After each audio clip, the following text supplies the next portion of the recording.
ನಮಸ್ತೆ ಫ್ರೆಂಡ್ಸ್, ಇವತ್ತೊಂದು ಟ್ರೆಡಿಷನಲ್ ಆಗಿರೋ ರೆಸಿಪಿ ಜೊತೆನೆ ಬಂದಿದ್ದೀನಿ. ಅಂದರೆ ಆಟಿ ಅಮಾವಾಸ್ಯೆ ಹೊತ್ತು, ಅಂದರೆ ಆಷಾಢ ತಿಂಗಳ ಅಮಾವಾಸ್ಯೆ ಹೊತ್ತು ಮಾಡುವಂಥ ಒಂದು ಮೆಂತೆ ಗಂಜಿ ರೆಸಿಪಿ ಜೊತೆ ಬಂದಿರೋದು. ಬನ್ನಿ ನೋಡೋಣ ಈ ಮೆಂತೆ ಗಂಜಿ ಹೇಗೆ ಮಾಡೋದು ಅಂತ. ಅದಕ್ಕೋಸ್ಕರ ಮೊದಲು ನೋಡಿ, ನಾನು 2 ಟೇಬಲ್ ಸ್ಪೂನ್ ಮೆಂತೆ ಕಾಳು ತಗೊಂಡಿದ್ದೀನಿ. ಚೆನ್ನಾಗಿ ತೊಳೆದು ಒಂದು 3 ಇಂದ 4 ಗಂಟೆ ಹೊತ್ತು ನೆನೆಸಿಡಬೇಕು. ನೋಡಿ, ಇದು ನೆನೆಸಿಟ್ಟಿರುವಂಥದ್ದು. ಇದನ್ನು ಮಿಕ್ಸಿ ಜಾರಿಗೆ ಹಾಕ್ಕೊಳ್ಳಿ. ಇವಾಗ ನೀರು ಬೇಡ, ನಾನು ಜಸ್ಟ್ ಮೆಂತೆಕಾಳು, ನೀರು ಬೇಕಿದ್ರೂ ಹಾಕ್ಬೋದು, ತೊಂದರೆ ಏನಿಲ್ಲ. ಸ್ವಲ್ಪ ನೀರಲ್ಲಿ ನೆನೆಸಿಟ್ರೆ ಸಾಕಾಗುತ್ತೆ. ನೋಡಿ, ಎಲ್ಲ ಕೂಡ ಇದಕ್ಕೆ ಹಾಕ್ತಾ ಇದ್ದೀನಿ, ಮಿಕ್ಸಿ ಜಾರಿಗೆ ಹಾಕ್ತಾ ಇದ್ದೀನಿ.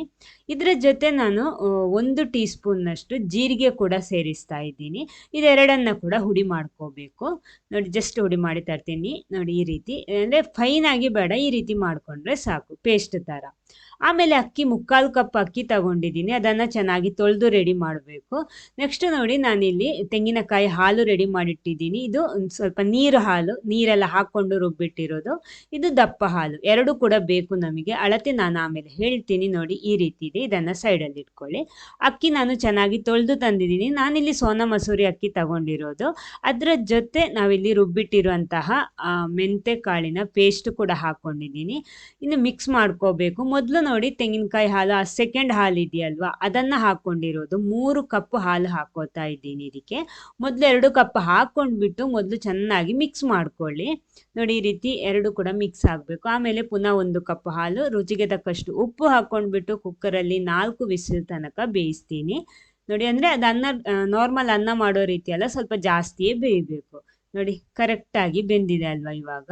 ಇನ್ನೆಲ್ಲ ಕೂಡ ಒಂದ್ಸಲ ಮಿಕ್ಸ್ ಮಾಡ್ಕೊಳ್ಳಿ ಈ ರೀತಿ. ಫುಲ್ಲಾಗಿ ಕರೆಕ್ಟ್ ಚೆನ್ನಾಗಿ ಬೆಂದಿರಬೇಕು ಅನ್ನ. ನೋಡಿ, ಇನ್ನು ಇದಕ್ಕೆ ನಮ್ಮ ಫಸ್ಟ್ ಹಾಲು ಇದೆಯಲ್ವಾ, ಅಂದರೆ ದಪ್ಪ ಹಾಲು, ಅದನ್ನು ಹಾಕ್ತೀನಿ. ಮೊದಲು 1 ಕಪ್ ಹಾಕ್ಕೊಂಡ್ಬಿಟ್ಟು ಮಿಕ್ಸ್ ಮಾಡ್ತೀನಿ. ಇಲ್ಲಿ ನಿಮ್ಗೆ ಎಷ್ಟು ದಪ್ಪ ಬೇಕು ಅದು ನೀವು ನೋಡಿಕೊಂಡು ಸೇರಿಸಿ ಸಾಕು. ನಾನಿಲ್ಲಿ 2 ಕಪ್ ಹಾಕ್ಕೊಂಡಿದ್ದೀನಿ.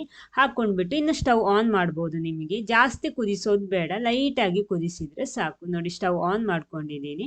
ಆನ್ ಮಾಡ್ಕೊಂಡ್ಬಿಟ್ಟು ಚೆನ್ನಾಗಿ ಮಿಕ್ಸ್ ಮಾಡ್ಕೊಂಡ್ಬಿಟ್ಟು ಇನ್ನು ಇದಕ್ಕೆ ನಾನಿಲ್ಲಿ ಬೆಲ್ಲದ ನೀರು, ಕರಗಿಸಿರುವಂಥ ನೀರು ಸ್ವಲ್ಪ ಹಾಕ್ಕೊಂಡಿರೋದು, ಲೈಟ್ ಸ್ವೀಟಿಗೋಸ್ಕರ. ಇದು ಆಪ್ಷನಲ್, ನಿಮಗೆ ಬೇಡ ಅಂದರೆ ಸ್ಕಿಪ್ ಮಾಡ್ಬೋದು. ಬೆಲ್ಲ ಹಾಕೋದೇನು ಕೂಡ ಚೆನ್ನಾಗಿರುತ್ತೆ. ಅಂದರೆ ಲೈಟ್ ಸ್ವೀಟ್ ಬೇಕಿದ್ರೆ ಮಾತ್ರ ಹಾಕ್ಕೊಂಡ್ರೆ ಸಾಕು. ನೋಡಿ, ಈ ರೀತಿ ಮಿಕ್ಸ್ ಮಾಡ್ಕೊಂಡ್ಬಿಟ್ಟು ಲೈಟಾಗಿ ಕುದಿ ಬಂದರೆ ನಮ್ಮ ಮೆಂತೆ ಗಂಜಿ ಇಲ್ಲಿ ರೆಡಿ ಆಗುತ್ತೆ. ಇದಕ್ಕಿಂತ ನೀರು ಬೇಕಿದ್ರೆ ಕಾಯಿ ಹಾಲನ್ನು ಸೇರಿಸ್ಬೋದು, ಬಿಸಿನೀರನ್ನು ಸೇರಿಸ್ಬೋದು. ನೋಡಿ, ಈ ರೀತಿಯಾಗಿ ಮಾಡ್ಕೋಬೇಕು. ಆಟಿ ಅಮಾವಾಸ್ಯೆ ಹೊತ್ತು ಎಲ್ಲರ ಮನೆಯಲ್ಲಿ ನಾರ್ಮಲ್ ಮಾಡುವಂಥ ಒಂದು ರೆಸಿಪಿ ಇದು. ಅಮಾವಾಸ್ಯೆ ಆ ಥರ ಅಲ್ಲ, ನಮ್ಗೆ ಯಾವಾಗ ಬೇಕಿದ್ರೂ ಮಾಡಿ ಸರ್ವ್ ಮಾಡ್ಬೋದು. ಅಂದರೆ ತುಂಬಾ ಬಾಡಿ ಹೀಟ್ ಆಗಿರೋ ಟೈಮಲ್ಲಿ ತಂಪಾಗುತ್ತೆ. ಬಿಸಿ ಬಿಸಿ ಗಂಜಿ ಜೊತೆ ತುಪ್ಪನ ಹಾಕ್ಕೊಂಡ್ಬಿಟ್ಟು ತಿಂದರೆ ಸಖತ್ತಾಗಿರುತ್ತೆ. ಸೊ ಮಿಸ್ ಮಾಡಬೇಡಿ, ನೀವು ಟ್ರೈ ಮಾಡಿ, ಹೇಗಾಗಿದೆ ಅಂತ ಫೀಡ್ಬ್ಯಾಕ್ ತಿಳಿಸಿ. ಆಮೇಲೆ ಫಸ್ಟ್ ಟೈಮ್ ಚಾನಲ್ ನೋಡೋರು ದಯವಿಟ್ಟು ಚಾನಲ್ ಸಬ್ಸ್ಕ್ರೈಬ್ ಮಾಡಿ. ಇನ್ನೊಂದು ಹೊಸ ವೆರೈಟಿ ಟೇಸ್ಟಿ ರೆಸಿಪಿ ಜೊತೆನೇ ಬರ್ತೀನಿ. Okay, thank you.